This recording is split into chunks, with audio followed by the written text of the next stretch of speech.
Okay. So as long as And the zoom is just that zooms right. right Okay. there, yeah. Oh, let's see. Let's let Conrad hold that one, and you get some of the stills from. Oh, you want me to hold this? You're gonna get a side shot. Yeah, this is the zoom in. Yeah, I and out know. there. I know. I know what it is. I don't know if I can get you on here. This is too close. Yeah. Well, We'll get you your found a volunteer. get the right side of your face. This one, sure, that's okay. Is that your good side, Joe Dan? The right side? I don't know. Because that's what I I'm. wanted to say. I don't know if I spelled your name right or not, Eric. Put your contact information here if you'd like to be on our list. Cool, I got my own pen, thanks. You got a pen? Yep. Thank you. If you like our email notifications, that sort of thing. And this all goes on YouTube, right? Yeah. For the new. Go someplace. For the newbie, yeah. Yeah. Yeah, it goes on YouTube. Yeah. And the parents and family of the newbie. That's Yeah. right.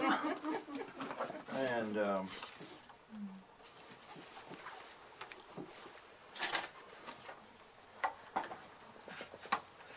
okay, I'm Joe Dan Boyd, and I'm going to start by reading just a quote, a little single quote that any of you familiar with Rosanne Cash's memoir called Composed? Anyone read that? Composed, C-O-M-P-O-S-E-D. Everybody knows who Rosanne Cash is, though, right? A great memoir. If you ever get a chance, read it. It's really worth the read. And this is something I think if you're old enough, you've been writing of any kind of a writer, you've experienced this feeling. If you haven't, just wait a while. You will at some time. Okay, here's what Rosanne said at one point, and I've got, I'm just going to read one quote, but I made a list of more than a dozen quotes that really spoke to me in her memoir. I want to share this one with you, though. I have a fear that I have a personal quota bestowed at birth of first-rate songs allotted to me, and I worry after each new song, each one that I write, that I have finally reached that magic number. So, inevitably mixed with the satisfaction of accomplishment is anxiety and sadness that this might be the end. Right. So I think we can all in some way relate to that. One little thing, I have a very short 3-verse poem here that I wrote recently because this one was inspired by a friend of mine at Tenney Chapel. I officially met Mike Littlefield tonight. I think we probably met before, and I didn't remember your name maybe. And I think you remembered mine when Conrad called the name and you said Tenney Chapel. Mm-hmm. So we had come together at Tenney Chapel. By the way, there will be music tomorrow night at Tenney Chapel at 6:30, and it'll end promptly at 8 o'clock. There is a news item in the Winnsboro paper. The advertisement somehow got lost and is not in there, but the news item is in there. We do this every third Thursday, or every third Saturday night at Tenney Chapel. It's free, and we think you would enjoy it if you're interested in come bring your family and friends. But I have this. I was born in the Tenney Chapel Church, literally born in the church. Had a drug problem as a kid. I was drugged to Tenney Chapel every Sunday. But I grew up in the church, and now that I moved back to Winnsboro for the past 20 years or so, I've been faithful in attendance again. But I have this friend at Tenney Chapel who used to be in my Sunday school class. I no longer teach the class. I taught it for 10 years and no longer do. But he was one of my star students. So, he got to where he became a teacher himself, a Bible teacher himself, and we eventually taught several Bible studies together. And he has assisted me in my lay ministry at Tenney Chapel in many ways, always giving me things that he thinks will help me in what he calls my ministry. Recently, in November, he gave me one of these wireless Bluetooth speakers, you know, where you can just turn a YouTube or something on your phone and have this little Bluetooth speaker sitting over here, and the whole room can hear it, you know, big and loud and all that. And he's done things like that for me for, you know, years. And every time he does, I try to send him some sort of a thank you. And this time I decided to write a poem. All right. And here it is. His name is David Stanton, by the way, and he used to own the Dairy Queen in Quitman. He since sold it to his daughter, and his daughter now runs it. But for many years, he was the owner of that Dairy Queen. So some of the things that is in this poem here, that will help you to understand that. Like a potent songbird testing his wings, he broke out of Wisconsin ice, and to Texas he came, where he, confident praise of the Lone Star State, he sings, the Texas economy would fuel his greatest fame. Based on an impressive college economics degree and 6 years as a Navy pilot in the era of Vietnam, he would quickly rise to the fast food service apogee. Just call him King of Dairy Queen. Thank you, ma'am. Already spoken for was David Stanton's generous heart that belonged to Christ ever since he said, I believe. David's attitude is a lot like the mind of Christ. Their motto is the same, more blessed to give than receive. That was my tribute to David Stanton's gift. And this other one is one that I didn't write, but I have this great friend named Royce Bodiford, B-O-D-I-F-O-R-D, in case any of you might know him.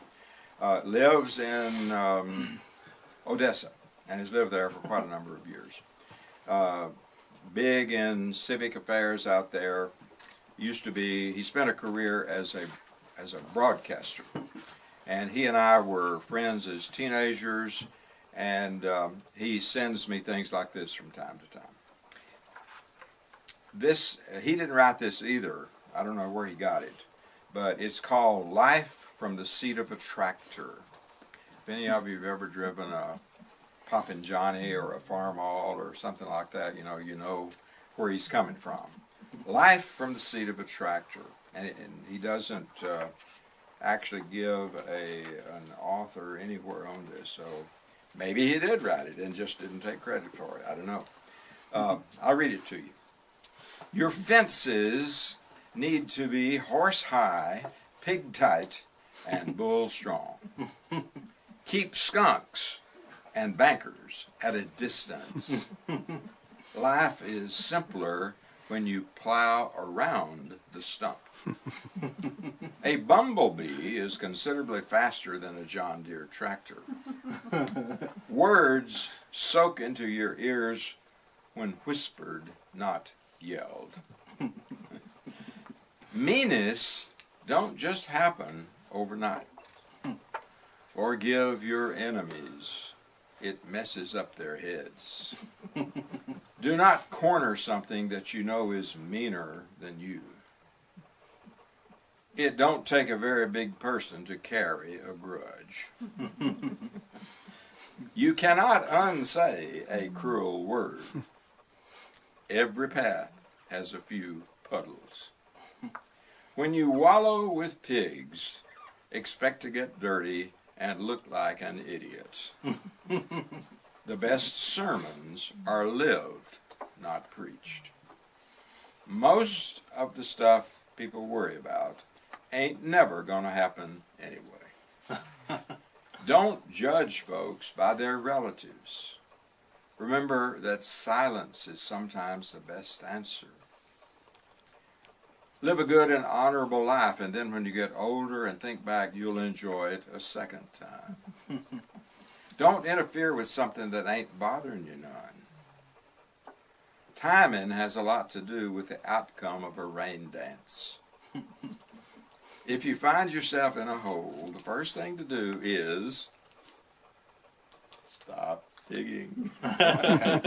Sometimes you get, and sometimes you got.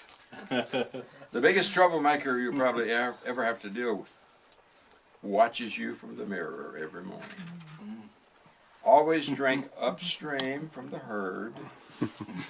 Good judgment comes from experience, and a lot of that comes from bad judgment. Oh. Letting the cat out of the bag is a whole lot easier than putting it back in. If you get thinking you're a person of some influence, try ordering somebody else's dog around. Live simply, love generously, care deeply. Speak kindly, leave the rest to God. Don't pick a fight with an old man. If he's too old to fight, he'll just kill you. That's it. Now we conclude with the poem, the single paragraph from the book, How to Read a Poem, subtitled And Fall in Love with Poetry by Edward Hirsch. This is a book we found in the remainder bin at Hastings in Mount Pleasant a few years ago, and we adopted it, and we're reading a paragraph from it every month. So here's today's, and it happens that today's paragraph begins where we left off last month with the beginning of a poem. So you'll hear the first verse of the poem tonight. There are cemeteries that are lonely, graves full of bones that do not make a sound. The heart moving through a tunnel, in it darkness, darkness, darkness. Like a shipwreck we die, going into ourselves, as though we were drowning inside our hearts, as though we lived falling out of the skin and into the soul. Nice. We are officially done. Someone would like to, the meeting is concluded, but if someone would like to speak more or read more or speak extemporaneously. Yeah, I got a short poem this time, actually. You going first? You want me to go? I'm done. I'm done. Oh, you done? I'm done. Okay. All right, then. All right, let me make my way up here. Thank you, Conrad. You're welcome. Hang on a second. Oh.